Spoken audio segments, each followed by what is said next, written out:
Hello and welcome to another episode of Sensational She-Geek live from Yancey Street. Today is Friday, May 14th, 2021, and this is episode 17B. Thank you for tuning in as usual. Today there's a few notable things happening. Of course, it is The Bad Batch episode 3 is up on Disney Plus, and I will be talking about that on Monday's episode for sure.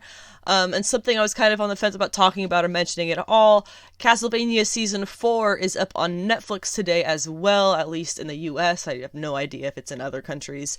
I really I love this show, honestly. It is really awesome. I never played the game. As I've said many times, we weren't allowed to play games growing up, so never played the game. But the show was awesome, and the reason I was kind of on the fence about mentioning it, I have yet to see if he was still involved with this fourth season in any way, or if his name is on it or anything. But there was, about a year ago, of course, a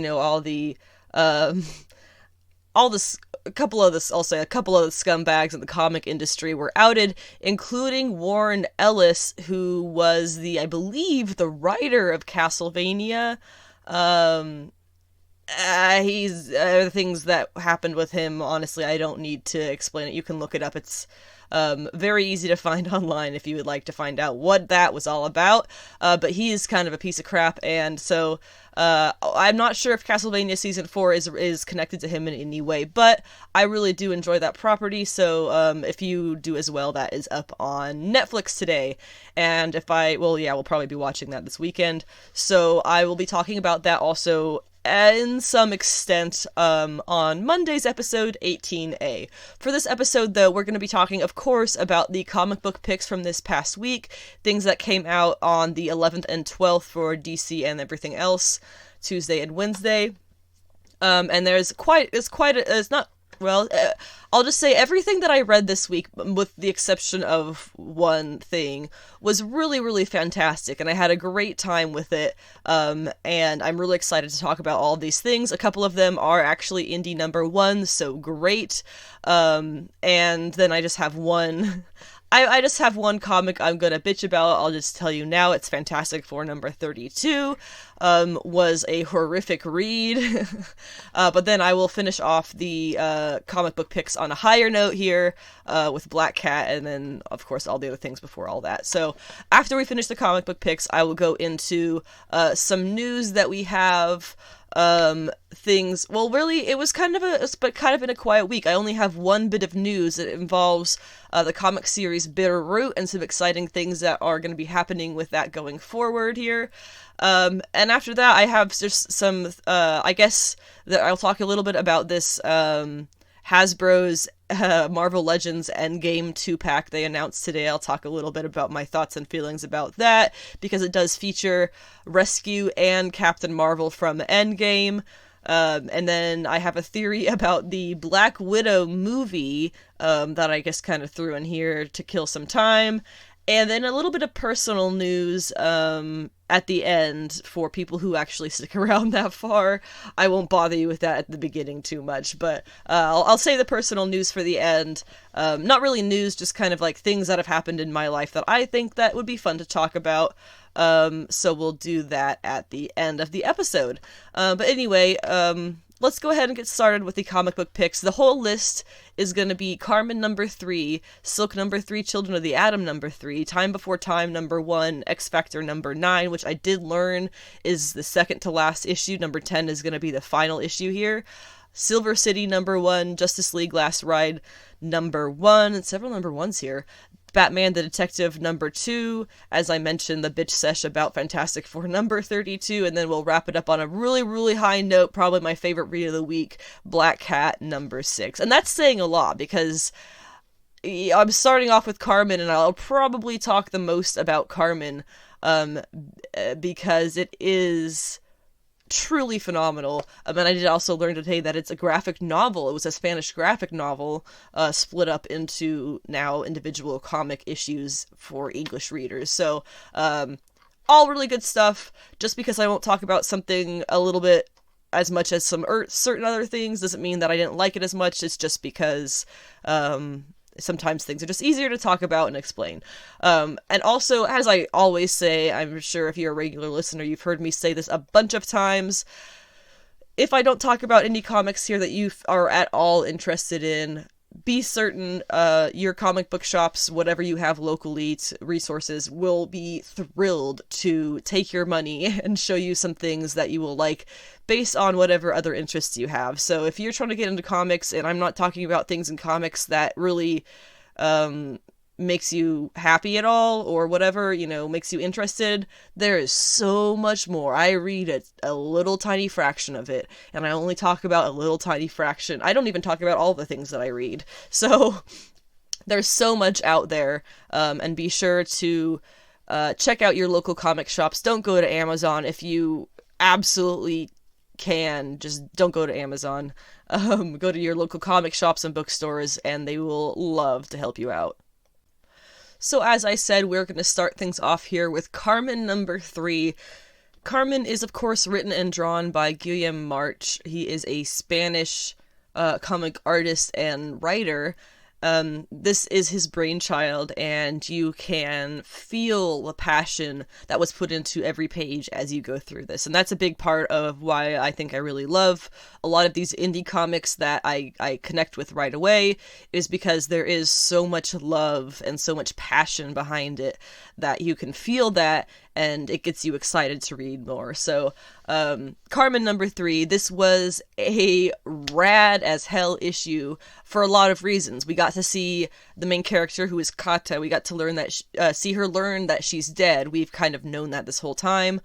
We get to learn, she also learns why Carmen is here with her, what happens after you die. She also witnesses a man's death and his own experience with a being who is very similar to Carmen, but instead of how Carmen is a body made up of a skeletal system, this other being, I guess they're angels technically, was a body made up of a circulatory system, and she was blue instead of pink, and her hair was styled in like a different but equally bizarre way as Carmen's. It was really cool.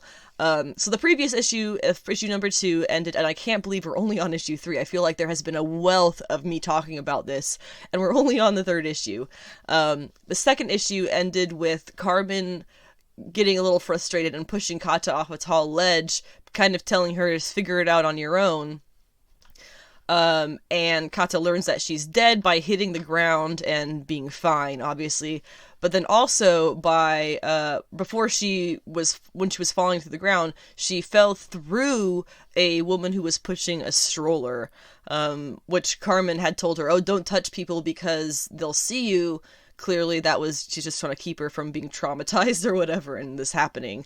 Because when she does fall through this woman, she sees what appear to be clips from the woman's life, including, this is going to get a little bit dark, I'm sorry, including how she was molested at a party, seeming possibly in college, when there was a lot of drinking going on. And after the fact, she tried to kill herself by ODing on pills. And she's pushing this baby stroller, and Carmen explains that she didn't know she was pregnant when she tried to kill herself. So it's a very complex, dark story about this woman's life. And now Kata puts the pieces together and kind of realizes what happened to her, and confirms it with Carmen that, yes, she is dead. She's not going to be going back. It is, now that we also get to learn why Carmen is here. She's an angel, sure, and she's taking Kata to her, her white light, which in the comic is shown as a kind of glowing orb that is slowly getting closer and closer, which Kata also notices at this point, because she looks up at the sun, sees her shadow, and kind of like, oh, I have a shadow still. And then notices that there's actually 2 suns, and one of them is slowly getting bigger. But before then, Carmen wants to do her best to make sure, before she gets into the white light, she wants to make sure that she kind of learns something about her life, as to not take the mistakes and tragedies of this past life into her next one. Because you see, in this world, they use the whole logic that your life's karma is used to judge you and place you in your next life through reincarnation. So she explains all of this to Kata, and Kata's like, man, I don't know about this. This is kind of weird. I don't know about this whole reincarnation deal. And then Kaza comes across a man sitting on a bench, building up the guts to ask his love to marry him. Kata is aware, of course, now that she's dead, so she feels a lot more comfortable speaking aloud to the man and sitting next to him naked on the bench, because she is still naked. That's how she died, so that's how she appears in the afterlife, or in this middle zone here. And she's curious what's going to happen with this guy. He's clearly trying to get up the guts to do something here, to propose, and she follows him across the like plaza thing that they're at, and he sees her there across the plaza. He gets really excited. He sees his love, not Kata. And however, at the same time, an angry man in a truck is coming racing through the plaza, and of course hits the man as he is kneeling down to propose. Kata, witnessing all of this, she tries to warn him, but of course he cannot hear her. She tries to push him out of the way, out of harm's way, but of course she cannot touch him, and just kind of ends up falling through him like she did the woman earlier. Now, when Kata passes through the man, she sees images from his life, just like she had with the mother earlier. This time, though, they are images of this woman that he loves, and the different lovely, beautiful times in their relationship. Initially, I had thought that Kata moving through somebody like this showed her the person's death, or the worst moment in their life or something, but clearly that's wrong here. So maybe it shows what they're thinking about at that moment, or possibly what an integral moment or moments in their life story have been. Interestingly, also, when the man dies, his spirit body, like Kata, appears there as Kata is, and he can see her, hear, and touch her. So, seeing her naked there, he offers her his jacket to cover up. He can't see his own dead body, she discovers, and Carmen explains to her that that's to keep him from, or that's to keep them. It happens with everybody. Nobody can see their own dead body. It's to keep them from being traumatized. He really doesn't realize that he's dead for a good bit, instead trying to recover his engagement ring and getting more and more frustrated when he can't, because he's now this spirit thing. He can't. Eventually, Kata comes up with a way to help him. She uses her bandages on her wrists and takes the hair clip out of her hair and uses that to kind of fish it out of the drain. But we see that it's actually only the spirit of the ring that she's actually able to recover, which is, I guess, the version of it that they are able to touch. And it's also the spirit of the ring box when he goes to pick that up as well that he picks up. And that is the point when this other angel, her name is Carmela, shows up to take him into his next life. We learn that Carmen does things very differently than the rest of the angels, who simply bring the souls to the white light, write their report about the soul's life, and move along. Carmen tries to instead make the person better before doing that, in the hopes that the higher-ups, which are the gods, will appreciate the effort that she puts in and the effort that the person has put in, you'd think, and give the subject a better life. So then after Carmela leaves the man, Kata is just learning this all as we have. Kata and Carmen actually get into a pretty big argument, because Kata calls this system of just kind of picking people up and using their life deeds to unquestioningly judge and drop them in their next life. She calls it cruel. It kind of triggers Carmen. She gets quite heated at that, because she knows that what Kata did was cruel as well, and that killing herself, she's left a enormous, immeasurable wake of grief and loss. From her parents, who we saw in this issue, who she mentions are any moment they're going to get the worst call of their life if they haven't already, and her parents that she drifted apart from after moving out as a teen, all the way down to her friends, who will blame themselves just as much as her parents will.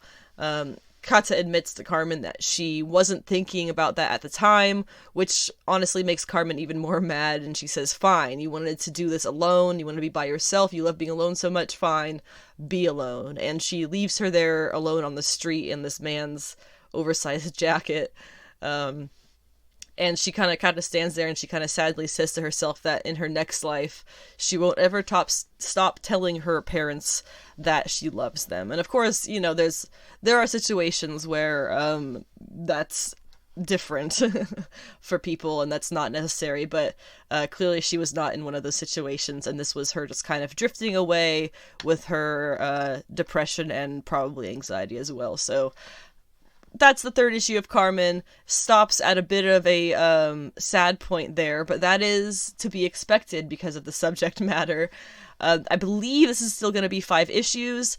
Really, really excited to see how it ends. Of course, it was released previously in Spanish, so it's possible that you already know how this ends. I, however, do not, so please don't spoil it for me, because I don't speak Spanish, sorry. At least not very well. So this, yeah, Carmen I really love. I'm sorry, but if you are reading this feeling like her nudity is exploitative in any way, that is probably, that's incredibly not accurate and you're just projecting, so take a chill pill. It's such a great issue. The art is beautiful. You can feel his passion in it. I really love talking about Carmen. So now we have Silk number 3. There's a couple of number 3s first here all in a row. I had mentioned in the last time I talked about Silk, there was some like werewolf thing. It's not a werewolf. I had that totally wrong. It is a cat demon and its name is Kasha. So there you go. And of course this is another stellar issue of Silk. I really, really enjoyed it. There's a lot of great things in it, but I just want to talk about a couple of things. There is a really great scene of Silk, so, in the actual costume Silk, stopping at J. Jonah Jameson's apartment or house or whatever, to check on him after she not witnesses, but shows up at the end of a really brutal Kasha attack, where a couple of people ended up dying, and so she wants to go check on him and make sure that, things are okay. So, because he's also one of the people who is kind of on Kasha's hit lists. So he is, one of the things that was really cute about the scene was how he knew that she was there before she ever revealed herself. And he explains that, he says, she's not the first web crawler that he's known. Oh, he's talking about Peter. Oh, it's Peter Parker is Spider-Man. He actually likes him. He just pretends he doesn't, but he does. Yeah, sorry. I thought it was a really cute scene. And of course, his relationship with Silk is very different than his relationship with Spider-Man. I do think that a lot of that is because, she definitely comes off differently because of, I'm sure, her background, as well as I have no doubt that he might connect with, or at least be less harsh against a female hero as opposed to a male hero who he'd probably butt heads with more, just knowing people like J. Jonah Jameson. But this is a really cute scene. I love their little funny relationship. He actually offers her dinner now, which interestingly enough she accepts. Very very safe and comfortable, clearly she feels here. I said like Yoda for some reason. So he goes inside and she joins him for this meal, and they kind of solve the secret identity thing by having him just close his eyes when she takes a bite of food and has to take her mask down to do that. That's a lot of trust, but also definitely it is major foreshadowing that Jameson's gonna figure out her identity before the end of the series here, if he hasn't already, which I would almost bet that he has figured it out by now, because she even slips up that she's Korean when she asks him if he's a Korean grandma, just kind of a joke that she was trying to make, and he goes, "Oh, so you're Korean?" and she goes, let's change the subject. He's a lifelong reporter. You know he's gonna put the pieces together, especially if she's getting so close to him, not only to be his bodyguard, but to show up to his house to eat dinner. Cindy, he's gonna figure it out. Please don't be surprised when he does. Obviously, I have no problem with any of this. I think it's funny and adorable. And honestly, following Cindy's arc really makes sense. it makes me a little bit worried for well, a lot of people's future here in this series, but I hope that this is something that will be a positive thing, that she and, J. Jonah Jameson have this relationship, and that will continue, and hopefully, bring her in more into the Marvel universe by being tied to him in some way. I don't know, spitballing. I just want more Cindy Moon in the Marvel universe in the comics. Because for some reason this is only 5 issues, and that makes me sad. The other side of the plot, I suppose, would be the tech heiress, who is the woman featured on the cover of this issue alongside Silk. Cindy, as a reporter, goes to an interview with this tech heiress. I think it was supposed to be like a surprise, but she shows up and she was expected, so clearly this lady's several steps ahead of her, at least as Cindy. And she discovers through this interview, this tech heiress lady has some kind of powers. We're not sure what that is yet, I don't think. And B, she knows that Cindy is Silk. So that's a couple of problems. But this tech heiress, we find out at the end of the issue, has problems of her own because she discovers that the cat demon Kasha, who is supposed to be working for her, right, is actually working on its own goals, which seem to include summoning some kind of demon god creature thing. So she has problems of her own. And if I had to guess, she and Cindy are probably going to have to end up working together to stop whatever this Kasha demon is up to, because clearly she is up to, or I think it's a she, I don't know, possibly a they. These women don't know what the cat demon is up to, or whatever I was saying about that. But yeah, really great stuff with Silk. That was terrible.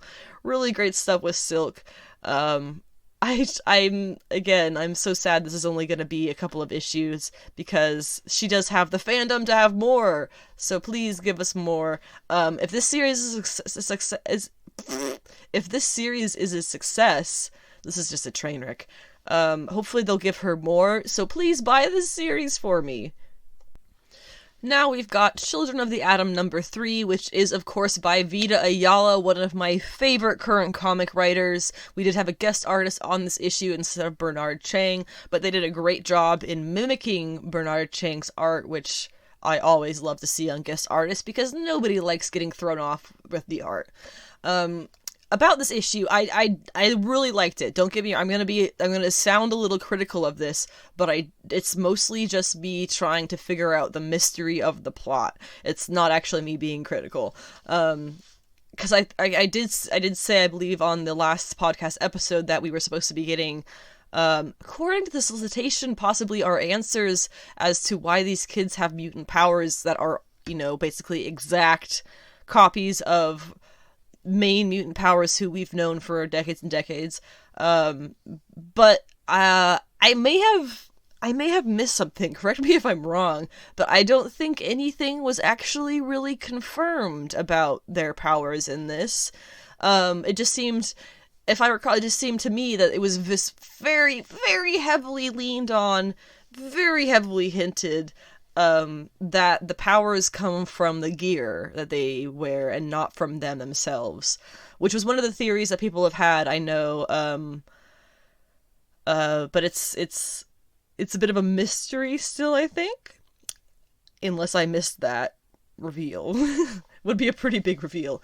And I know in the last issue we followed one of the other teenagers, part of the group. I don't remember his name. This time we follow the girl whose name I also don't remember. She's another one of the teens who's a part of the group. She is the mixed girl who is in love with Cyclops Lass, whose name I don't remember. I just know she's Cyclops Lass.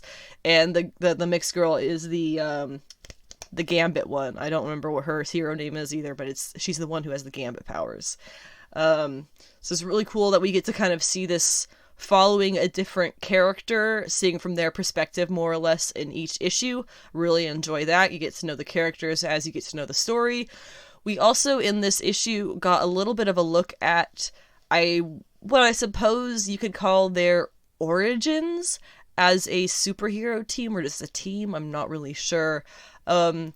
This was something that was left very much to our own imagination. I feel like we'll definitely get explanation for it in the future, but for right now, in this one issue, they just kind of dropped us into the scene where it would appear that these kids, these teenagers, possibly stole a spaceship. It would seem that's what happened. No explanation as to why or how or what they were trying to do. They're just in this spaceship and they don't want to be anymore. They did and now they don't. So they end up using a bunch of stuff goes wrong. They end up getting really badly hurt and using the evac pods to escape, landing on Earth in the wilderness somewhere. I assume it's on Earth. We don't actually know that yet. It's not really an answer as to anything, and honestly, it just brings up even more questions. I really wasn't expecting this comic to play out as such a mystery the way that it has. I guess because I'm not used to that kind of writing from Vita Ayala, but it is a tool that the Jonathan Hickman, the head of X, uses all the time, putting these mysteries in, and it unfolds as you go along and gets more complex as you go along. So I'm gonna be patiently / probably more impatiently waiting to see what the deal is with this series. I definitely trust Vita Ayala as a writer. They are excellent. Haven't let me down yet. So while this does sound a bit critical, I'm thinking that it's meant to be as mysterious as it is. I also think part of me being thrown off by that mystery is the topic itself of the just like an X-Men team. It's generally not a big mystery like this. The mutants we know, X-Men we know. This is different, but it's still tied up in Reign of X, and they're going to be relevant somehow. So I don't know. I'm curious to see what's going to happen. I'm enjoying it so far. It's written really well. It's drawn very well. I have no idea what is going to happen and when, because things are kind of still unfolding, and I think that's a good thing. Time Before Time #1. This is an indie comic that I did not actually know about, I don't think, until I saw people tweeting about it on New Comic Book Day, and so I picked it up when my shops opened up. And I am so glad that I did. It's an amazing first issue. Definitely the kind of indie comic that I latch onto immediately and read the full run of, because you can feel the work, the thought, the passion behind the writers and the artists in this comic. So I really enjoy this. The basic plot of it is, for the main part, it is the, I believe, 22nd century, and time travel has either been invented or just come across, because obviously if time travel pops up in your time, it doesn't necessarily mean it was built in your time, and I'm not sure actually how that's important or not in this plot at all, but time travel's a thing, that's what matters. And there is this group of smugglers. I'm unsure if I understood it right, but how I understood it was, there was the police force who hunts down the smugglers, and then there is the smuggling force who smuggles people and things in and out of their time and other times to hide them or take them from that police force. Not quite sure that's how it works, but that's kind of how I understood it. It's possible that the police force is double dipping and they're like black market as well as hunting down the black market. It's possible that was how it was, but something like that. I'm terrible at explaining things. Read the comic yourself. It's really good. But I'm going to spoil it now, so maybe don't. I don't know. Do what you want to do. I'm not your mom. Or police. I do words. The issue is really cool. You kind of have to pay attention to the different time periods, and what year it says it is at any given point in time in the comic, such as if you've read, let me think, what was that Al Ewing one I actually liked? It's on hiatus right now. We Only Find Them When We're Dead. That's the one. Weird long title. If you've read that, and saw that it was how the time periods, you kind of jump back and forth and you have to pay attention to what year it is to kind of see what you're at now. That's same here. You kind of have to flip back and forth to reference what you were just at and what you're going to, follow the story. I'm sure as it goes along it'll get a little bit easier, but since this is the first issue, you kind of have to like get in the zone and get used to how it all kind of works. But really cool stuff in this issue. You get to see a lot of neat time travel type things, like the main character taking weird or criminal wanted people to the past, and their experiences there, how it's different from the time that they're used to. We also see, which is wild, this was quite a reveal when I'm gonna explain it badly, but when it happened in the comic, it was like you kind of figure it out what's going on, and then it's revealed to you that what's happened to his buddy here. It's his work buddy went to the future, but he ended up getting caught by the police or whatever and getting stuck there for his entire life before he finally came back, which to the main character was like all of several hours later, but now he's an old man. It was a wild reveal. And, you know, it was also crazy. He's talking to him, filling him in about what happened, how this all went down. And then he's like mentions, oh yeah, and then, you know, they have these suicide pills that you can just take, and then you go to bed at night and you never wake up. And his friend's like, oh no, man, you don't have to do that. We got time together. And he goes, no, I already did. I took it this morning. Wild reveals. I'm terrible at explaining it, but it was really awesome when you read it in the comic. And then finally, the main character, he is headed on another mission. He's kind of got, you can kind of feel he's got bad luck with this company. They seem to kind of twist things to be in their favor and to keep you working for them longer, because they seem to be a bit like indentured servants. So finally, the main character, he's headed off on another mission. It was supposed to be, I'm not sure where, but someone ends up trying to hijack his time machine, which, if I recall, was one of the last ones that they had, because they're all, you know, janky and falling apart. So she takes him inside to use the controls to help her get away. Meanwhile, there are people outside trying to get her to not do that, so they're, of course, shooting at it, which is awful for them because it gets damaged in the gunfire onslaught, and the time machine goes, and obviously without it's like this big cased, it's like a spaceship basically, and you know, if you have a hole in a spaceship, things are really not going to go the way they're supposed to once you hit space. So obviously when the time machine starts doing its thing, things go wrong, and they wind up in an era that we can't read it's like a jumbled up bunch of letters and numbers, and the time machine pieces are scattered all over the place, and they're just kind of here, dazed, and we have no idea where or when they are. So it's really awesome, and this was a great kickoff issue. I definitely recommend Time Before Time. It's only had the first issue, so check it out. If I didn't spoil it too much or annoy you about it too much, I think this is going to be a great indie series to check out for a while. The next couple of comics, X Factor and Silver City, I have a little bit less to say about because I just do. I don't know. I really liked them both. They're great issues, but this is just kind of how things play out sometimes. I do want to say about X Factor, when I think about the issue, it was a pretty hefty issue with a lot going on, because actually also just discovered this is also a series that's going to be ending after the Hellfire Gala with issue 10. This was issue 9. I'm very sad I didn't know this was ending. Leah Williams has been knocking it out of the damn park. Part of me wonders if this was canceled, or, you know, just cut off due to Polaris being put on the X-Men team. I'm sure there are people who are theorizing that as well, who are big Polaris fans. I don't know if, I have no idea. I obviously have no insight on what's actually happening in the Reign of X, you know, HQ, what they're planning down the road. Although I will take this moment I know I'm getting kind of off track. I will take this moment to mention that if you're a fan of the artist Artgerm, or it doesn't really matter if you're a fan of him, he is doing a Scarlet Witch cover for something for Marvel. It's an official cover. I have yet to see anybody else doing Scarlet Witch art.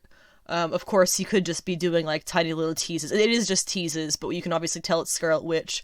And my husband and I were kind of talking about that this morning. This is total spitballing, of course, but Jonathan Hickman has referenced Wanda Maximoff a couple of times since he began his whole X-Men crusade here that I've really enjoyed. He's referenced her a few times as the Pretender. Which, you know, knowing how Jonathan Hickman works as a writer, he has a plan for her. I know that. That's like he has a plan for Sabretooth. If you're a fan of Sabretooth and you're mad that Sabretooth got shoved in the middle of the ground or whatever on Krakoa, don't be mad. He'll be back. I will bet money on that right now if I had somebody to bet with. He will be back. Just like we know that Mystique is gonna totally F things up for them. She's on their side right now, you know, but we know that she wants Destiny back and they're not giving her Destiny back. So the point of all of this is, I think, or we think, how cool would it be if Jonathan Hickman was writing a Wanda Maximoff series called The Pretender? Because he, you know, recently stepped back from doing X-Men, and now Gerry Duggan is going to be doing, or Gary? I'm not sure. Gary Duggan is going to be doing X-Men. So what is Hickman going to be doing? He's still head of X, but he's stepped back from writing any of the main X books. We're also ending several of the X books. What if that Artgerm Scarlet Witch cover is for The Pretender #1 by Jonathan Hickman, where he is going to go into Scarlet Witch stuff, you know, X-Men stuff with her, because they have that kind of disconnect right now. Totally spitballing, probably nothing near what's actually going to happen. I just wanted to kind of get that out there. But to go back to what I was saying before, when I think about this issue, like 5 minutes ago, when I think about this issue of X Factor, you know, going back to reading it, and like I was saying, it is a very big issue. They fight the Morgan. There's all this stuff with, I can't remember her name. Siren, there we go. There's all the stuff with Siren that happens. They go to Mojo World. Magic is in it. It's really awesome. But you know what sticks out the most for me when I think back to this issue? Shatterstar's thighs. They were phenomenal. I don't know if phenomenal is the right word. They were hefty. And was it Shatterstar? I'm sorry if it's not Shatterstar. I am the worst. I mix up their names of the two. I'm pretty sure it's Shatterstar because I see him on this thing. The artist, though, I want to do shout out. David Baldeon is the artist here. Killing it. I don't know whose idea it was to give him these monstrous thighs. But I love it, and it was awesome. It was kind of hilarious, true, but I still really loved it. I guess I ended up talking for quite a bit about X Factor, although most of that wasn't actually about X Factor. So let's move on to Silver City #1, like I said I was going to, very shortly. Or quickly, not shortly. Whatever, you know what I'm saying. Silver City, I don't have really much to say about it. It's just, I really enjoyed it. I didn't quite connect with it as far as an indie #1 as much as I did with Time Before Time #1 this week, but it was still really, really good read. The concept of it is what's really getting me here more than the actual writing playing out. The writing was fine. It could get a little bit better, but again, this is the first issue, so you have to leave that room for growth anyway, for the most part. The concept of it is basically there's, when you die, you show up to, it's kind of like a train station, and then you get checked into the Silver City, which is like purgatory, kind of.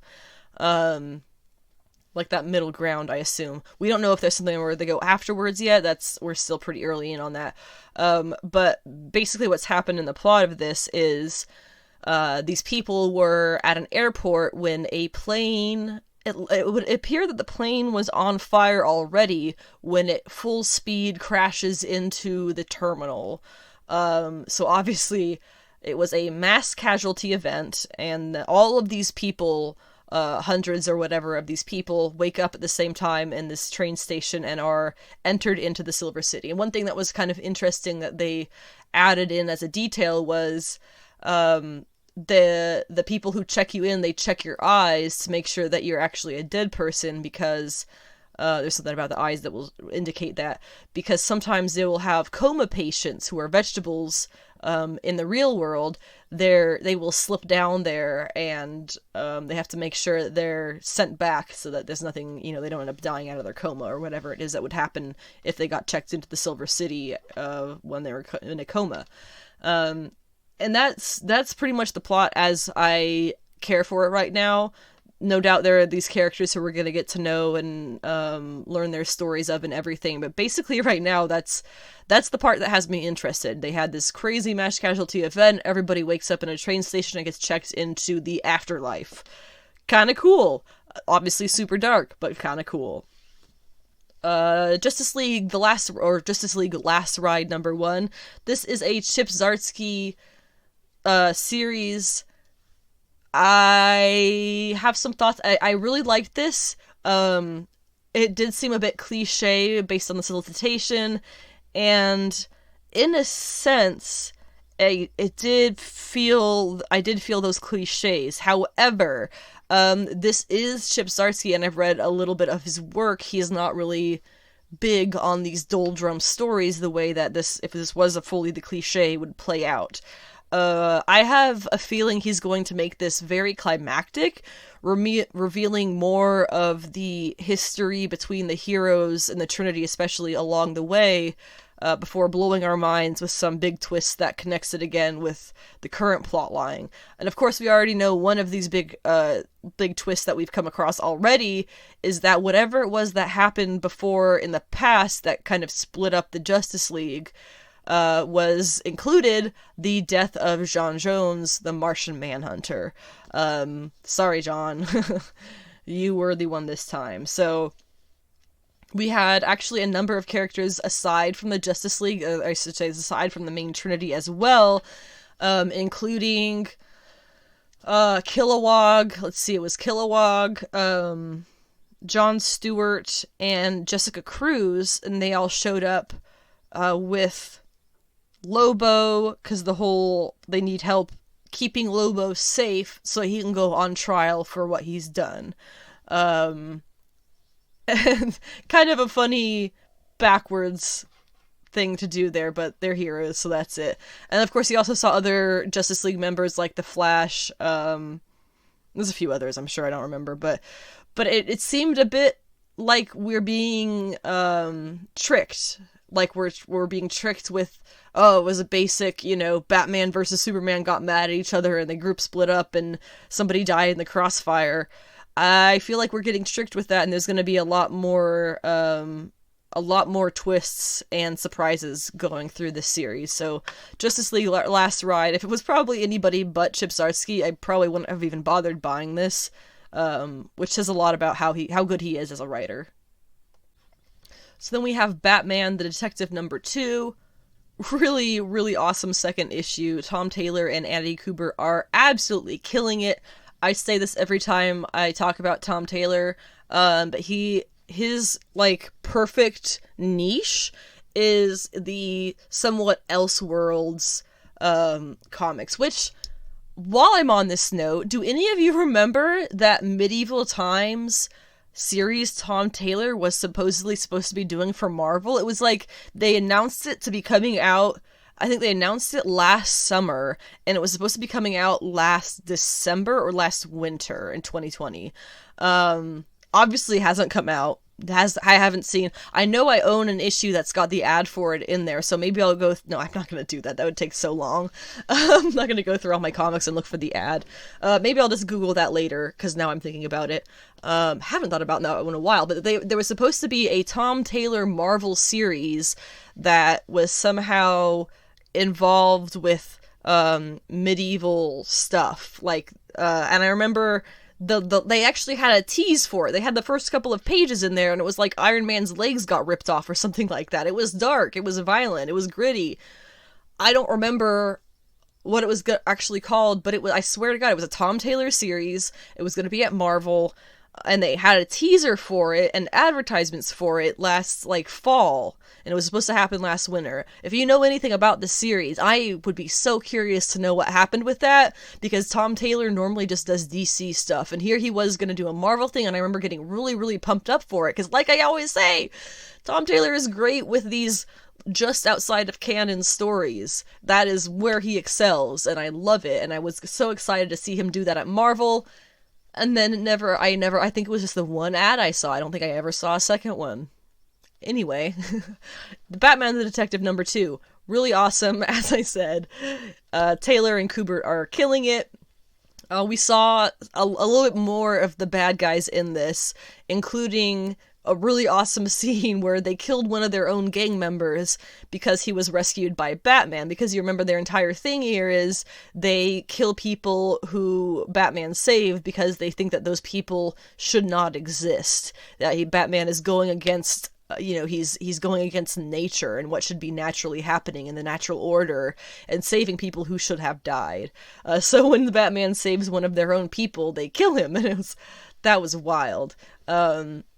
The issue ends, there's obviously a lot that happens, but the issue ends with Batman almost catching the bad guys, but they brilliantly use his own moral code against him and throw some guy off the roof to escape, knowing that Batman is going to opt to save that person rather than follow them. And of course, it was a good gamble because they did get away.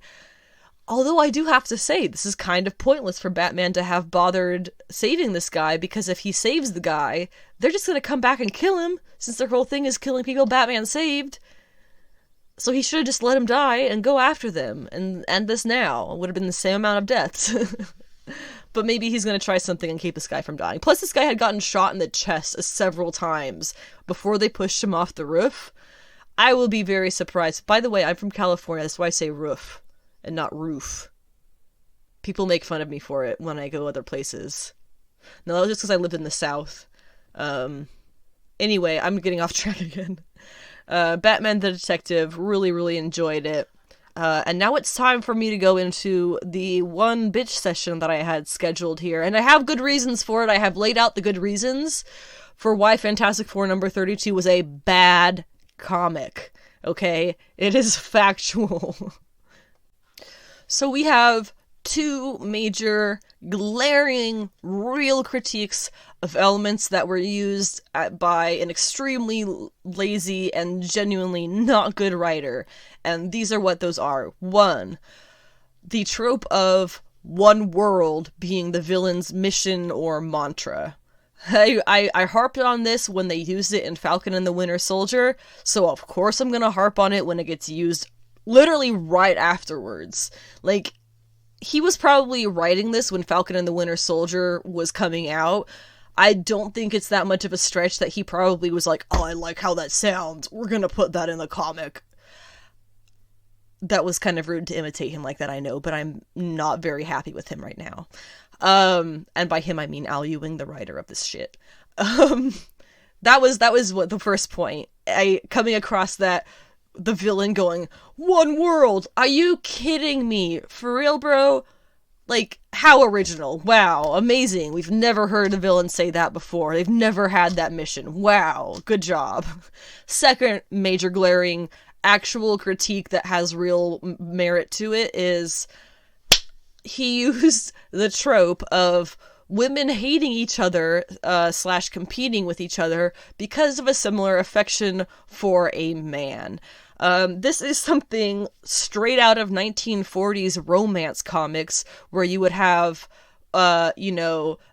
Patsy Walker and Hedy, whatever her friend's last name is. I want to say Hedy Lamarr, but I'm sure that's not it. An actress / scientist. Like, that's literally what they would do. They'd be these teenagers in this comic, and they'd be like, oh, I like Johnny. No, I like Johnny. Well, I'm mad at you, and I'm gonna put, Nair in your shampoo so you lose your hair when you shower. Oh my god, you rancid bitch. I'm gonna steal your boyfriend. What the hell is this, Al Ewing? 1940? Like, get over it. That is not how women act in the real world. And it was the way that he characterized them all the women in this was just so obsessive with men. That's all they were, was just their relationships with the men in their lives. Every single woman in this issue. So now we have other more opinionated but still very valid critiques, which is this. For one, we have Zora was specifically written in the past to care more about Latveria itself than Doom, saying that she would protect it at any cost, even if it's from Doom. She also is not even Latverian, which she knows, because she made that vow to protect Latveria from Doom right after Doom commanded her to kill her own mother, who was a traitor from the neighboring country. Right? Okay. Here, Al Ewing has reduced her to a brainless bootlicker of Doom who lives only to serve him, which I'm pretty sure is something she actually said. I live only to serve Doom. I'm pretty sure she actually said that. How annoyingly reductive. Did I mention Brainless Zora? Because she was acting like a complete mindless fangirl the entire time. And when I say Zora, of course, I mean Victorious. She was mostly just called Victorious when we last saw her throughout the Doctor Doom series by Christopher Cantwell. That was really phenomenal. Another point that was trash, was that Johnny Storm getting out of Zora's bed? If it was, she definitely would not have gone for him, especially not on a job. She's a professional. And if it was him trying to get into her bed, or if I guess I should say if it was him trying to get into her bed, she definitely would have killed him for just trying. These are things that we have backed up by character development throughout that Doctor Doom series and before. So, again, none of this is matching up with the character development we've already had.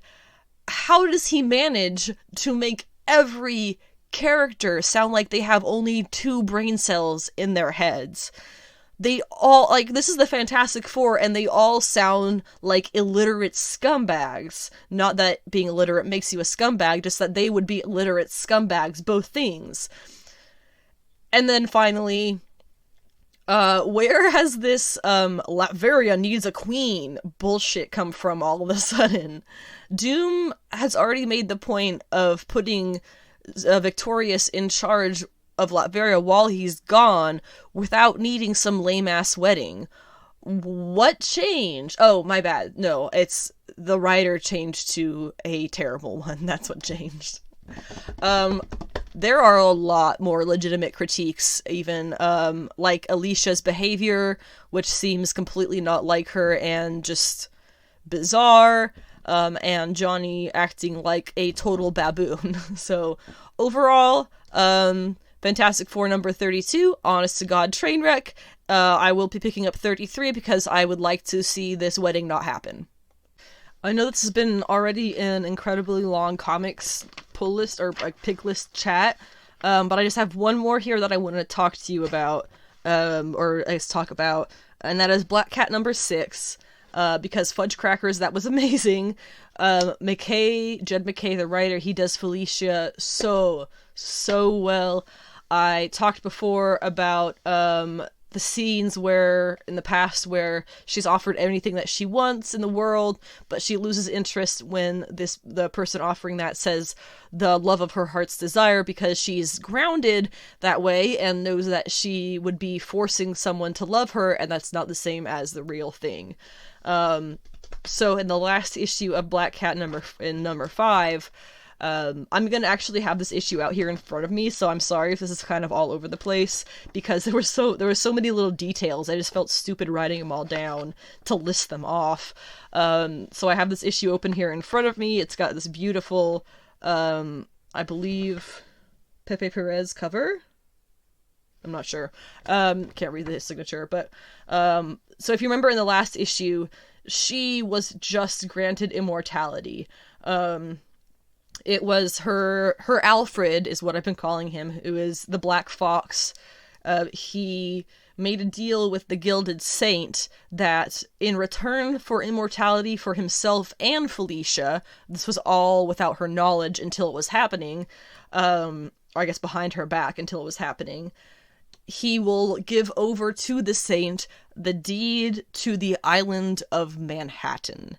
And so that's how the last issue ends. The Saint takes it in the beginning of this issue, accepts the bargain, and they are granted their immortality. And so what's really cool is you immediately, Felicia tries to stop the Saint, but the Saint's just gone. It did its thing. It came, it did its thing, it left, it got what it wanted.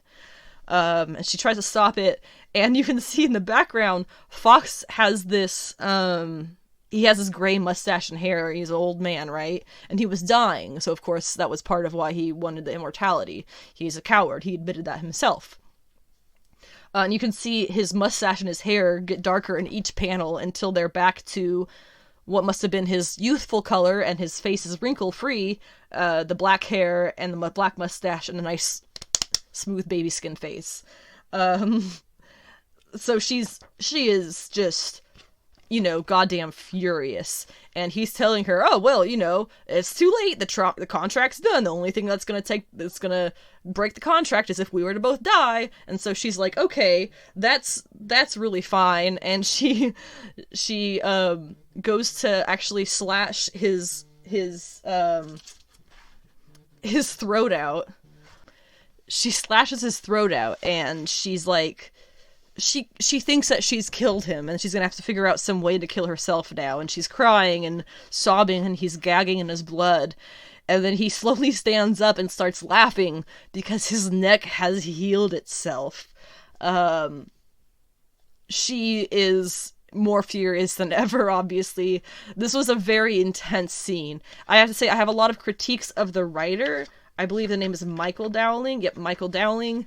Or, I'm sorry, artist. I get my words mixed up. Critiques of the artist. He was a big part of why I didn't continue the series when it first started, to be honest. But I'm seeing now that this is his niche, is enraged Felicia. He draws that phenomenally. She's got tears coming out of her eyes. She is so mad. Her teeth are gritted. Her eyebrows are bunched up. She is furious, and the art does a truly phenomenal way of showing that. Fox, of course, gets away from her and from her vengeance and her rage by blowing a smoke bomb and just kind of disappearing. He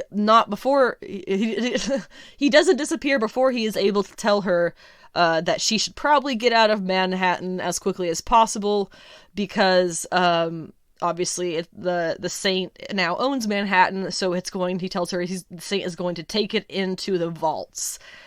By which I believe means underground, basically.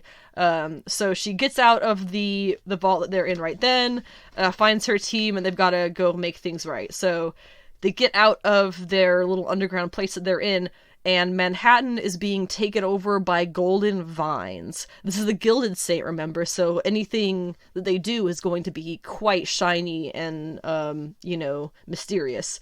So she runs into... I was kind of disappointed, I will say, that she didn't have too much of an interaction with Peter Parker here. She does run into Spider-Man, and it's a really beautiful kind of couple of panels where he asks if she's mixed up in this and what's going on, and she says, I don't know, and I'm not mixed up in it.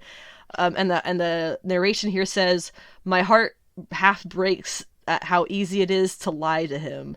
Because you remember, of course, Felicia and Peter have had this, long relationship, and he's always wanted her to be better, and she's tried to be better for him, but she is who she is, and he is who he is.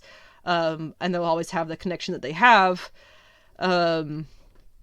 So that was just a really sweet moment, and that's all he's in for this issue. I have no doubt he's going to have something to say after the fact, once he finds out what's been going on, and at that point she should really just bitch slap him, because how are you to judge Peter Parker?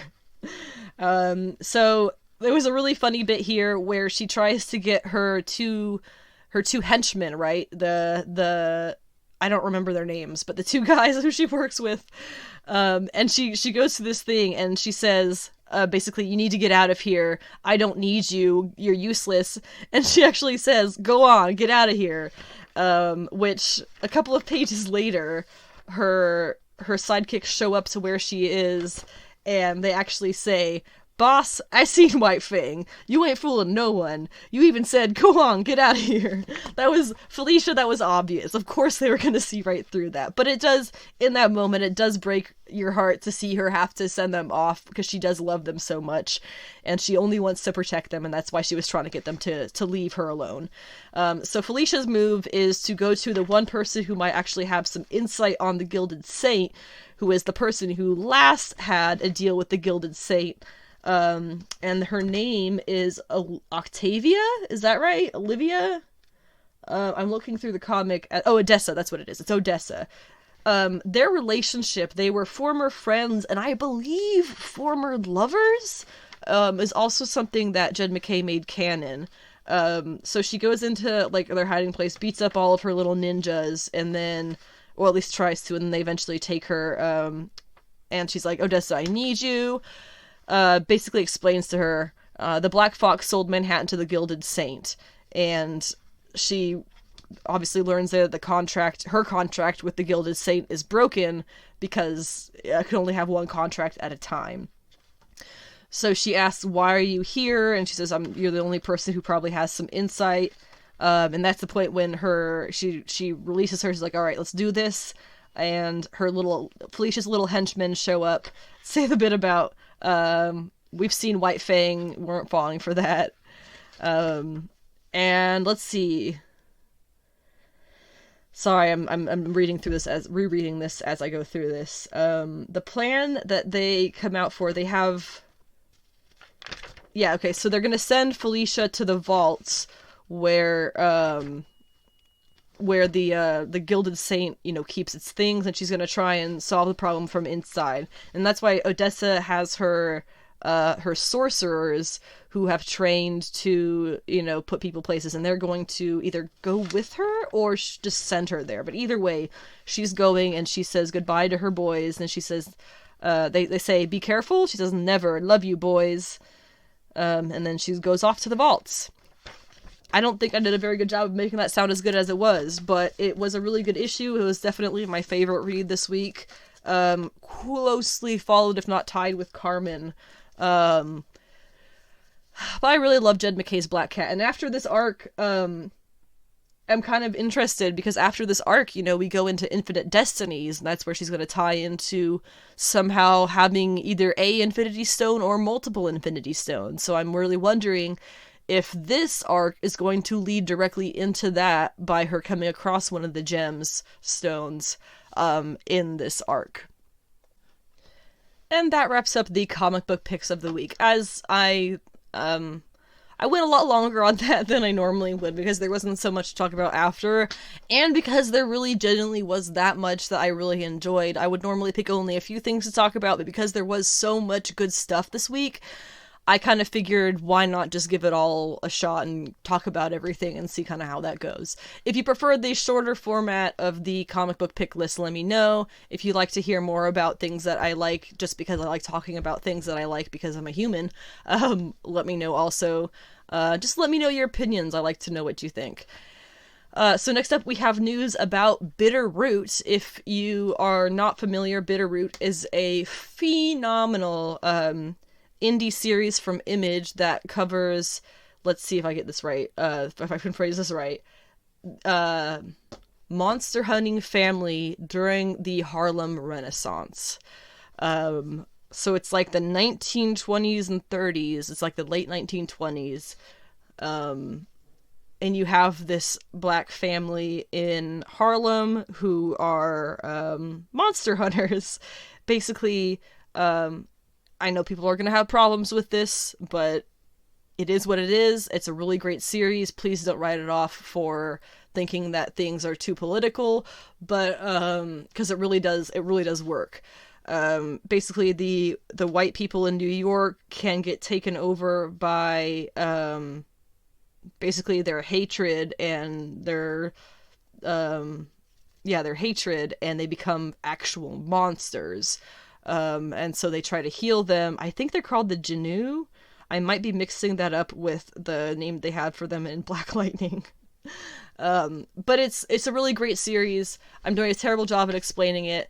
The three creators who are involved with it are stellar dudes. I met a couple of them at a con a couple of times. Really great guys. They've done some excellent work outside of Bitterroot as well. But the reason that I am mentioning it right now is because Bitterroot is officially getting a TV series. I think it's a TV series. It might be a movie, not sure. Officially getting a live action production. There we go. What's even more exciting about this, Ryan Coogler is signed on to produce, and Regina King will be directing. Obviously, Ryan Coogler, if you're unfamiliar, he was the Black Panther director. And then we have Regina King, who I don't think needs much introduction, but she was fairly recently on the HBO Watchmen series playing Sister Night. And she killed it! I don't think she's going to be playing anyone here, but it's possible because it is, they could probably find a role for her. She doesn't quite fit the age of any of the characters, but they could probably make it work. But this is really exciting. Bitterroot getting its own TV series / movie, I'm not right sure, but that's gonna be awesome. And also, I would just like to say congratulations to the creators there, because the market for their comic, all of their comics, but the market for the #1 especially has skyrocketed. I keep track of comic prices for the most part. And I know that the #1 of Bitterroot was going for about $20 before this announcement was made, and now it is well above 100 into close to the 200. So really happy for them to have that success. They are excellent creators. They are excellent men. And actually, to back that up, I feel like I have to back that up. They bring in a different female, I think it's letterer it is, for every issue.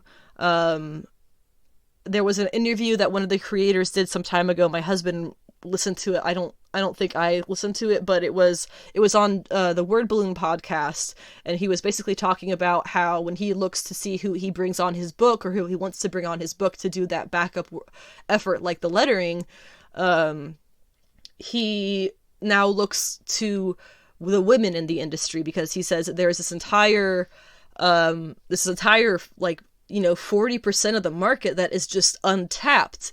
And if you go into that, you get all of this you give them the work, you get all of this new stuff, all of this new material. It's just a great idea that he has in how to kind of bring more women into the comic industry. So I'll be super excited to hear more news about Bitterroot, the production, as it goes forward and we get more details.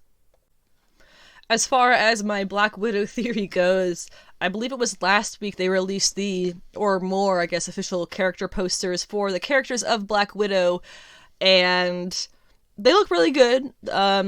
However, I kind of had this theory. There is a character who I don't think we know the name of yet, who is not Red Guardian, Yelena, Black Widow, or the Rachel Weisz character, or Taskmaster, I guess. He had his own poster.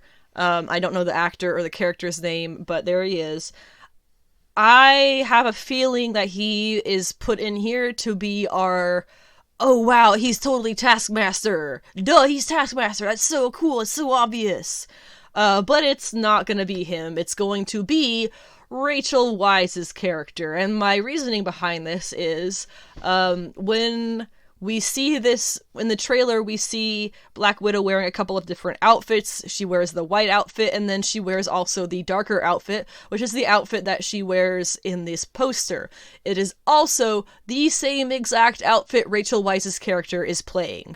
So, my theory here, Rachel Weisz's character is going to, quote, die. Black Widow will take her outfit because she feels like that's the appropriate next step. Yelena will take Black Widow's outfit. At that point, Taskmaster will still be a problem, and then we will discover that Taskmaster is Rachel Weisz. That's my theory. That's all I got. If you think that has any validity to it, or if you think that I am absolutely balls to the wall nuts because of that, I don't care. Let me know. Talk to me. I'm bored. And then we have also Hasbro's toy announcements today. They released an Endgame 2-pack, which was Rescue and Captain Marvel from Endgame. Why they are releasing 2-packs from a movie that came out several years ago, I couldn't tell you. But what really, they're not terrible. The bodies are pretty good for the most part. One thing that I thought was pretty funny about these and why I'm kind of mentioning them is the faces don't look a thing like Brie Larson or Gwyneth Paltrow. The Gwyneth Paltrow head looks so unlike Gwyneth Paltrow that I actually thought that they had lost the rights to her image. Apparently not. This is just the best attempt they could do. Who knows, maybe it'll show up in the box better. I don't think I'm gonna be getting these. I don't know. I don't really feel a need for an extra Captain Marvel and Rescue figure several years after we last saw them. Especially when hopefully the next time we see Captain Marvel, she will not be in the same, at least, haircut. I would hate that. While, yes, I do really like the switch up that they gave the Captain Marvel outfit in Endgame, that hair was a goddamn travesty. I don't know why. If you still like the short hair, I'm sorry, but you are wrong. The short hair is completely connected with the Civil War II plotline, which for some reason Brian Michael Bendis wrote to give people more room to hate Carol Danvers, I have to assume. I don't know why he otherwise would have written it. It was basically like a hate letter to Carol Danvers. So that's what her short hair is pretty much connected with. So if you think the short hair is better than long hair, you're just wrong. So I really hope that they would go ahead and do something different for her in the next movie, because that was pretty bad, and it kind of is connected to those really, really negative eras for her as a character. They also came out with a 2-pack that was Happy from Iron Man and some other thing that I don't honestly care about. But if you've ever wanted a figure of Happy from Iron Man, or John, what's his last name? You're gonna laugh at me because I can't think of it. It's really obvious. He's Jon Favreau. There we go. Got it. If you've ever wanted a Jon Favreau action figure, I guess now's your time. It's available now. Or just has been announced now. And finally, I'm going to wrap up today's podcast with a little bit of personal insights. I have 3 points I'm going to hit here. The first point is, if you do have any comic-related or nerd-related questions and you don't really think that I'm going to have a good answer to it or know what I'm talking about, ask anyway, because I know half of what I know right now about comics from doing research, and I would be perfectly happy to do more research and learn more on your behalf if you have a question for something and don't want to do that looking into it and digging yourself. I love to do that. That is like a weird hobby of mine. So if you think that if there's something out there that you would like to have answered, go ahead and ask, and I will give you the answer as best as I can find out there on the internet, because remember, we are in the age of information, and you can get pretty much any information on the internet. The second point about my personal news this week is, I will not finish on this because it's kind of negative. I finished Clea's reading list, which I have talked about a few times. I love the character of Clea from Marvel Comics. Oh gosh, there's so much that I could say about the ups and downs of her history and the idea that Marvel had creating her and continuing her through the years. I could write an essay about it, literally. I might end up writing an essay about it, depending on how things go here. But what I wanted to mention about this is, first of all, yes, the Clea reading list will be up on my blog probably later today, as soon as I can get it posted. It has all of my narration of what the events of the issue related to her are, as well as commentary on my thoughts about the things happening, because it's not always something that you can just, take with a grain of salt. It's sometimes a little bit worse than others. So that'll be up on my website. But I was very disappointed to find out that Mark Millar, if that's who it was, I think it was him. Ooh, now I'm really wondering. I think it was him. He co-wrote the last, or at least the Doctor Strange issue that she last appeared in, or series. if you're familiar with the One More Day Spider-Man storyline, for the most part, people hate the shit out of that because it was basically Peter Parker making a deal with Mephisto that what was it, that they'll like erase all of the memory of him and MJ's relationship, but they just get one more day to spend together. There's a lot of reasons why that's toxic and terrible, and they did it here. Doctor Strange went and made a deal with Mephisto, and the other side of the deal was you have to wipe Clea's memory of you. What the shit, man? Are you kidding me? That is literally refrigerating a female character for the continuation of a male character's arc. That is definition of why? It was so bad. So bad. And this is the second to last comic that she has ever appeared in. This was like 2018. Just stunningly awful. I think if I ever meet these writers, I will shake their hand and say, you fucked up. That shit was so bad. It was like, it was fuel for fire in my butt wiping I don't know. It was not a comic book worth having. Really awful.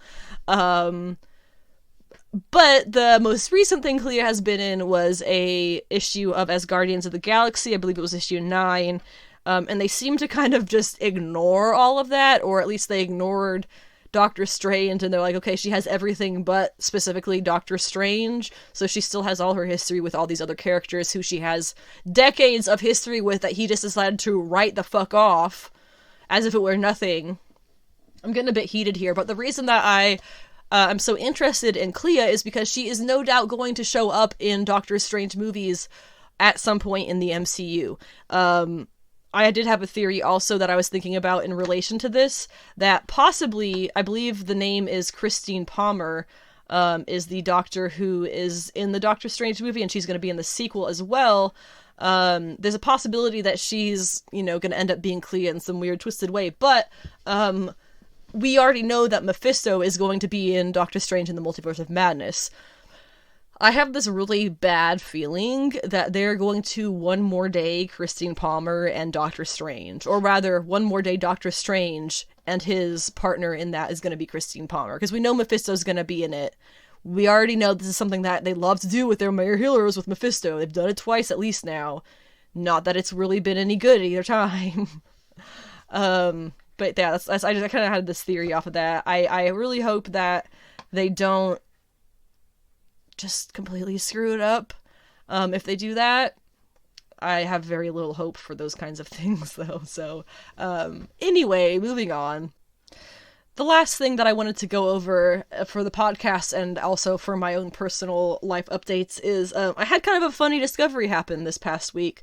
I've been going a lot through my childhood, teenage years boxes in my parents' basement because my husband and I are planning on moving as soon as possible, as soon as we can get somewhere to move to. And so I've been looking through to see what things I would maybe want to take with me. And in the process, I found something pretty cool. Please don't make assumptions based on what I'm about to say, but I was a really big My Chemical Romance fan in high school. I went to a couple other concerts. It was great. I dressed up. I had a lot of fun. Although, honestly, the best concert I've ever been to was a Killers concert. But I was a big fan of theirs in high school. And to be completely honest, again, please don't make assumptions based on any of this, because there's a lot more story to it. But My Chemical Romance, or at least Gerard Way, who is the lead singer of My Chemical Romance, was a big part of why I started picking up comic books as volumes to read, was because he was a writer of comic books, so I read his. I really loved them. I read Watchmen. I really loved it. I read whatever else was at the time that I could pick up from the local Barnes & Noble and read as a collected edition graphic novel or volume. So I forgot I had this, but, My Chemical Romance put out an album that they then, or I guess that Gerard Way then did a spin-off graphic novel of. He's now done 2 spin-off comic series of it. It's Danger Days, The True Lives of the Fabulous Killjoys, which is the album title, and I believe the title of the first series. The second series was Danger Days National Anthem, I believe. Or it was Killjoy's Danger Days. I'm not sure what it was, but it was National Anthem. Was the second one. So back when the first series was coming out, I had no idea. They put a poster of the band My Chemical Romance in a magazine that I got at the time, Rock Sound, because that's the kind of teenager I was. So I remember specifically keeping the poster because I liked the picture of the band, and I came across that poster a couple of days ago over the weekend, or I guess it was throughout the week, not the weekend. And on the back of the poster is a Becky Cloonan, it's a Becky Cloonan poster of the characters from the Danger Days comic. How cool is that? It's from 2010. I had no idea. This thing is 11 years old. It's in excellent damn condition. I didn't know who Becky Cloonan was at the time when I got that, and I clearly didn't care about the comic side of the art. I just figured that it was like, I didn't know that Gerard Way wrote a comic about the album or the concept of the album until years later. So clearly at the time I had no idea that's what that was. I just thought it was some cartoon art of themselves. It's art. It's a poster for the series done by Becky Cloonan, who I am a huge fan of now. So that was really awesome to kind of have a worlds collide moment with my, I guess you could say, teenage interests and more adult life interests. Really, really awesome to have those kinds of things happen. I hope I didn't just bore you to death talking about it. Because it's something I really love. So that wraps up this week's episode this Friday's episode of Sensational She Geek, live from Yancey Street. Thank you so much for listening this far, if you've gotten this far. I always appreciate the views. This podcast is available anywhere podcasts stream except for Pandora, so wherever you are looking at it, listening to it, I suppose, including YouTube, you can like, comment, subscribe, rate, that's another one you can do. Follow, you can do that as well. So whatever you're doing, do that, or whatever you're watching on, listening on, do that. Also, you can find me online. I know I mentioned Clea's reading order. That is going to be on my website, sensationalshegeek.weebly.com. It has the Weebly extension there, or else you're not going to go anywhere. And then I also have my Instagram that I post only comics things on, and that is Anna with the Comics, is my Instagram name. And my Twitter, which is mostly just comic stuff for the most part as well, is Savage She Geek, because sensational was too many letters. So if you are looking for me anywhere online, those are the places that you can find me. And like I said, I'm always happy to talk about comics. If it's something that I'm not familiar with, I will do all the research that I need to be familiar with it, to make myself familiar with it. So that's what I love to do. So talk to me about your comic stuff. I love getting sweaty with people about their hobbies. It's really, really fun. So do it. I will be back for the next episode this coming Monday, the 17th of May. It will be episode 18A, where I will be talking about that week's comic book pull list, things that will be coming out that I expect to be new and interesting, as well as I will be talking about The Bad Batch Episode 3, which is up today on Disney+, and Castlevania Season 4, which is up today on Netflix. So in the meantime, until then, have an excellent weekend, spend some time out in nature if you are able to, and get a little bit relaxed, and get sweaty about your hobbies, because that's what makes people happy, and make the world go round. Have a great week.